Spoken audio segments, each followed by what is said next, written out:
So hello guys, welcome back my another blog. आज मेरे तीनों भाई स्टेशन पे खेल रहे हैं प्रिंसेस के साथ। मैं आज आपको बताती हूँ हम 275 रुपये में कैसे खाटू श्याम पहुँचे। हमने दिल्ली कैंट से डायरेक्ट रिंगस वाली ट्रेन ली, जो कि 1 को 25 की। हमने ट्रेन में ही अपना रात का डिनर किया। हम सुबह उतरे, यहाँ पे देखा स्टेशन के बाहर आते ही देखा यहाँ पे गर्मा गर्म पकौड़े चाय बन रहे थे और वेदर भी बारिश का हो रहा था। फिर हमने यहाँ पे एक रूम लिया।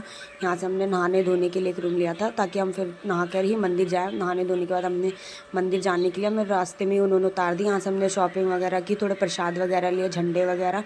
यहाँ से हमें पैदल जाना था और हम यहाँ से जाने लगे। हमने देखा कैमल राइड्स है इस शॉप पे, तो भैया ही नहीं थे, तो हमने सोचा चलो कोई नहीं, आगे बढ़ते। इस गेट से हमें जाना था। अब हमारी यात्रा यहाँ से शुरू हो जाएगी। पैदल चलते चलते हमने देखा यहाँ पे थोड़ा सा फ़ोटो शूट कराया मैंने प्रिंसेस के साथ, और थोड़ी वीडियोस। यहीं से प्रिंसेस ने पढ़ ले लिया था कि वो मेरी गोद से नीचे नहीं उतरेगी। यहाँ पे बारिश हुई थी, हम नंगे पैर ही जाना था चलते चलते। ठंड सी तो लग रही थी, पर नीचे भी बहुत ठंडा था, गीला भी था, थोड़ी भीड़ भी हो रही थी। तो सबसे पहले हमें ये वाला कुंड मिला, जो प्रिंसेस थोड़ा यहाँ पे डर गई थी देख कर लोगों को, तो मैंने उसको गोद में ले रखा था। यहाँ से फिर वो देखा ये वाली बहुत ज़्यादा भीड़ है। इस कुंड का नाम गाइस आप कमेंट में ज़रूर बताना। हमें सबसे पहले मिला था। यहाँ पे हमें बहुत सारे छोटे छोटे मंदिर हमें दिखे हमने, जहाँ पे सबके दर्शन करे।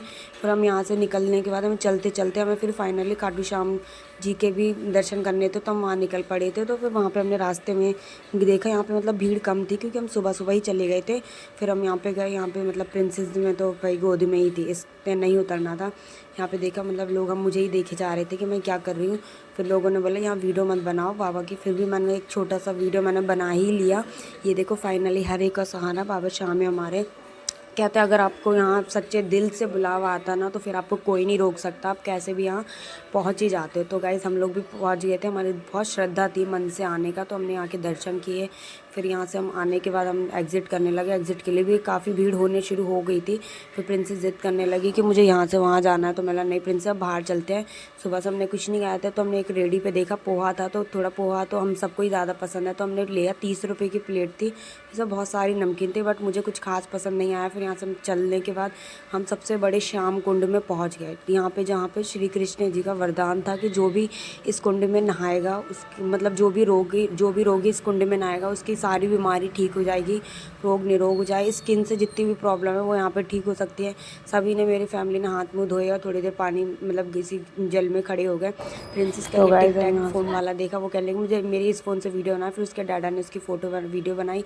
प्रिंसेस ने अपने लिए डॉल खरीदी, मैं और प्रिंसेस थोड़ा खेलने लगे यहाँ पे जब तक सब लोग शॉपिंग कर रहे थे। फिर शॉपिंग करने के बाद फिर हम चले गए राजस्थानी होटल में खाना खाने के लिए, क्योंकि हमने कुछ नहीं खाया था। यहाँ इतना फेमस खाना ना खाए तो हो ही नहीं। तो गाइस हम मिलते हैं नेक्स्ट ब्लॉग में, जब तक के लिए बाय। बताना ये ब्लॉग आपको कैसे लगा। फिर